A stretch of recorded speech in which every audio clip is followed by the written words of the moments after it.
আজকে চামটা গ্রামে কৃতি সন্তান মরহম মুন্সি নুরুজ্জামান চেয়ারম্যানের স্মরণে যারা আজকে এই খেলা আয়োজন করছেন তাদেরকে অভিনন্দন। আর আরেকটি কথা বলতে চাই, এই গ্রামে ছেলে সন্তানরা লেখাপড়াও করব, খেলাধুলা করব, এর মধ্যে একটা মহল তাদেরকে নাকি বলছে যে খেলা করতে পারবে না।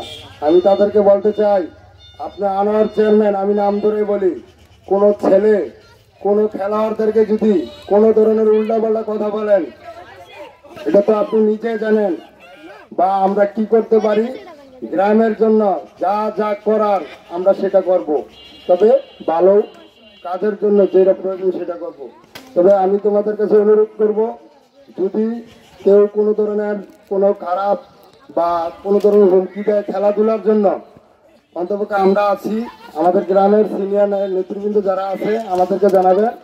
আর দয়া করে আপনারাও কোনোদিন খারাপ কাজে যাবেন না, মাদক থেকে দূরে থাকবেন, অন্তপক্ষে মাদক আসক্ত হবেন না। আশা করি আপনারা যতদিন আছেন, আমরা যতদিন আছি, আল্লাহ দিলে আমাদের সামর্থ্য অনুযায়ী আমরা আপনাদের জন্য কাজ করে যাব। খেলাধুলা যতদিনই আমরা বেঁচে থাকি, প্রয়োজন হলে আমরা আমাদের সহযোগিতা করবো ইনশাল্লাহ।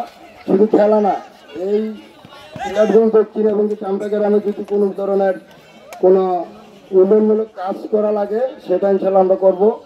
আর আরেকটা কথা বলতে চাই, এই খেলাটা খুব সুন্দর হয়েছে, যা কোনো দরকার হয় নাই, কোনো কিছু হয় নাই। আশা করি ভবিষ্যতে এদিকে মতো সুন্দর খেলা যেটা প্রত্যেক বছর আমরা দিতে পারি। এ নিয়ে আমার বক্তব্য শেষ করলাম। আর একটা কথা হচ্ছে, আমাদের সিনিয়র নেতা আমাদের মোহাম্মদ সানুনন্দর সাহেব এখানে আসছেন, আমি তাকে অনেক অভিনন্দন জানাই। আরও অনেক নাগরিকী আছেন, আমাদের সালাউদ্দিন সরকার আছেন। তা আমি আপনাদের কাছে আশা করতে হঠাৎ করে তারা করছে, আমাদের আরও অনেক সিনিয়র নেতৃবৃন্দ